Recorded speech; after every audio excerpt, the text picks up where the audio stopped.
Video like जरूर कर लीजिए और ऐसे वीडियो लगातार फ्री में पाने के लिए चैनल को तुरंत सब्सक्राइब कर लीजिए और बेल आइकन को जरूर टैप कर लीजिए ताकि आगे भी सारे वीडियो आपको मिलते रहे। यूट्यूब में फॉलो करते हैं तो प्लीज ये वाला फ्री टेलीग्राम चैनल जरूर ज्वाइन कर लीजिएगा। सारे नोटिफिकेशन सारे अपडेट यहीं पे आते हैं, ध्यान रखिए। Hello everyone, welcome to R by study for civil services. Myself Alka Pandey. तो दोस्तों, अभी हम देख रहे थे भारतीय कृषि में मुख्य फसलें। तो इसमें है आपका तिलहनी फल उत्पादन। तो धान के कण में 8.5% से 25% तक तेल पाया जाता है। मृदा कटाव से प्रभावित क्षेत्रों में मूंगफली अपर्दन अवरोधी और आच्छादनकारी फसल के रूप में उगाया जाता है। ठीक है, मूंगफली को यह एक स्वपरागित फसल है। आगे मूंगफली की खली में 7 से 8% नाइट्रोजन, 1.5% फास्फोरस और आपका 1.3% पोटास पाया जाता है। सूर्यमुखी की खली में 40 से 45% उच्च कोटि की प्रोटीन पाई जाती है जो पशु आहार के लिए प्रयुक्त होती है। आगे बढ़ते हैं। सूर्यमुखी इसमें 45 से 50% तक तेल पाया जाता है। ठीक है, और ये 1969 में रूस से लाई गई, जबकि सोयाबीन 1968 में यूएसए से लाया गया भारत। ठीक है, सूर्यमुखी के तेल में 64% लाइनोलिक अम्ल पाया जाता है। ठीक है, लाइनोलिक अम्ल जो मानव धमनियों में एकत्रित कोलेस्ट्रॉल को साफ करने के काम में आता है। और वहीं आपके सरसों के तेल में एरुसिक अम्ल पाया जाता है, ये मानव स्वास्थ्य के लिए हानिकारक होता है। ठीक, आगे इसमें देख लेते हैं और कुछ इंपॉर्टेंट। तो कृषि विश्वविद्यालय दंतेवाड़ा गुजरात द्वारा विकसित सरसों की नवीनतम प्रजातियां। ठीक है, ये नाम देख लीजिए। NRC HB 5G 506, NRC HB 502, GM3। ठीक है, ये सब जो हैं ये सरसों की नवीनतम प्रजातियां हैं। साथ ही में आपका वरुणा, पूसा बोल्ड, पूसा जय किसान, पीताम्बरी, ये सरसों की अन्य प्रमुख किस्में हैं। ठीक है, तिल में 50% तेल और 18 से 20% प्रोटीन पाया होता है, जबकि अलसी में 33 से 47% तेल और 36% प्रोटीन होता है। ठीक है, तो ये रही आपकी तिलहनी फसलें। चलिए अब आगे देखते हैं रेशेदार फसलें।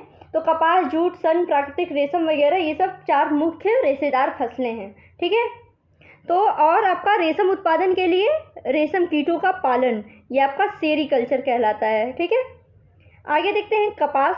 कपास एक मालवेसी कुल का सदस्य है। ठीक है, इसकी 2 प्रजातियां पाई जाती हैं। पहले को देसी कपास यानी गासीपियम अर्बोरियम एवं हर्बेरियम के नाम से, तथा दूसरा अमेरिकन कपास। ठीक है, ये 2 प्रकार होता है, देसी कपास और अमेरिकन कपास।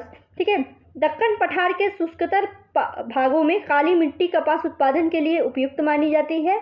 इस फसल को उगाने के लिए उच्च तापमान, हल्की वर्षा या सिंचाई, ठीक है, 210 पाला रहित दिन और खिली धूप की आवश्यकता होती है ये कपास के लिए। ठीक है, ये खरीफ फसल है। इसे पककर तैयार होने में 6 से 8 महीने लग जाते हैं। और इसका देसी कपास का जन्म भारत व इंडो चाइना और अमेरिकन कपास का मैक्सिको और दक्षिणी अमेरिका माना जाता है। ठीक है, जो देसी कपास होता है उसका जन्म स्थल आपका भारत और इंडो चाइना, और जो अमेरिकन कपास है उसका मैक्सिको और दक्षिण अमेरिका माना जाता है। भारत में अमेरिकन कपास की प्रमुख किस्में, इसमें है आपका H4, Mahalakshmi, Jayalakshmi, F414, Sujata, MCU 56। ठीक है, ये अमेरिकन कपास की प्रमुख फसलें हैं। कपास की नवीनतम विकसित किस्में हैं NH55 अमेरिकन है, LD 694 देसी, प्रताप कापी 1। ठीक है, ये सब नवीनतम किस्में हैं। सर्वोत्तम कपास के रेशे की लंबाई 5 सेंटीमीटर से अधिक होती है और कपास के बिनौले में 18.5% खाद्य तेल पाया जाता है। ठीक है, महाराष्ट्र में कपास को सफ़ेद स्वर्ण के नाम से जाना जाता है और बिनौले की जो खली होती है उसमें 6% नाइट्रोजन, 3% फास्फोरस और 2% पोटास पाया जाता है। ठीक है, तो ये रहा आपका कपास के बारे में। आगे देखते हैं जूट। जूट जो है टिलिएसी कुल का सदस्य है। इसका जन्म स्थान अफ्रीका और भारत माना जाता है और ये कपास के बाद दूसरी प्रमुख रेशे की फसल है। ठीक है, आगे जो है इसमें जूट के पौधे से रेशे को अपगलन विधि द्वारा तने की छाल के नीचे से प्राप्त किया जाता है। अपगलन विधि, जूट को जो है वो सुनहरा रेशा बोला जाता है। जूट की फसल बाढ़ के मैदानों में जल निकास वाली उर्वरक मिट्टी में उगाई जाती है। ठीक, आगे देखते हैं कहवा यानी कॉफ़ी। ठीक है, इसमें भारत में 17वीं शताब्दी में मुस्लिम फ़कीर बाबा बदून द्वारा अरब से लेकर कर्नाटक राज्य के चिकमंगलूर जनपद में बदून पहाड़ियों में ये कहवा लगाया गया था। ठीक है, ये लाया गया है आपका अरब से, कहवा आपका अरब से लाया गया है। ठीक है, इसके दो प्रजातियां हैं कहवा की, एक है अरेबिका, दूसरा है रोबस्ता। ठीक है, अरेबिका और रोबस्ता।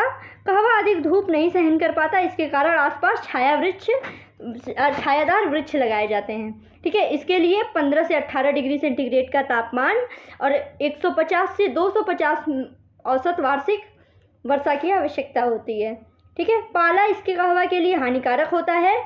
भूमि ढालदार होनी चाहिए ताकि जड़ों में पानी न रुक सके। ठीक है, दोमट अथवा लावा मिट्टी इसके लिए ज़्यादा उपयुक्त होती है। तो ये रही कहवा यानी कॉफ़ी की बातें।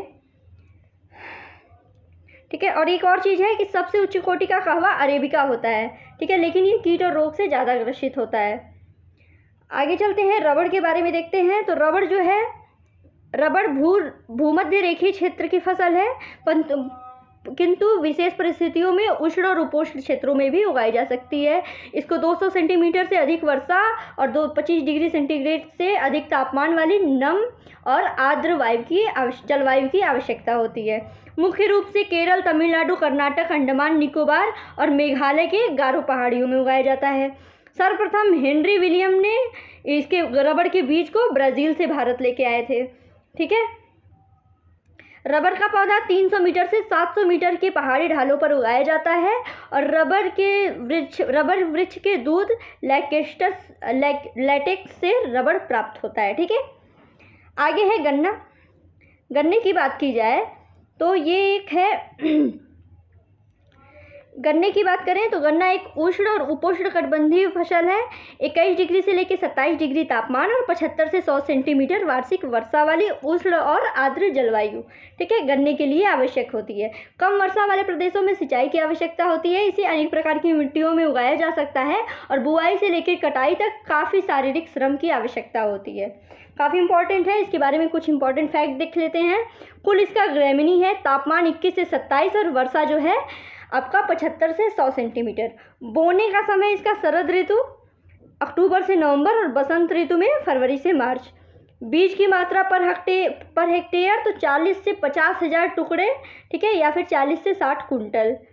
और उत्तर भारत में गन्ना बोने की विधि समतल बुआई, कम सिंचित और हल्की भूमि बुआई वाली विधि नाली विधि है। ठीक है, बीजोपचार दवा जो है इल्गाल है और इसकी परिपक्वता मापक जो है वो सैक्रीमीटर या रेफ्रैक्टोमीटर है। ठीक है, सैक्रीमीटर या रेफ्रैक्टोमीटर जो होता है वो गन्ने की परिपक्वता मापक यंत्र है। आगे परिपक्व गन्ने का रस 60 से 70%। गन्ने का जो रोग होता है इसमें रेड डॉट नामक रोग लगता है और काटक नाशक कीट इसका क्या है, शीर्ष प्ररोह बेधक शलभ यानी टॉप सूट बोर्स मोथ। ठीक है, ये इसका नाशक कीट है और इसमें ये याद रखिएगा इसमें रेड डॉट नामक रोग लगता है। तो ये रहा गन्ने के बारे में।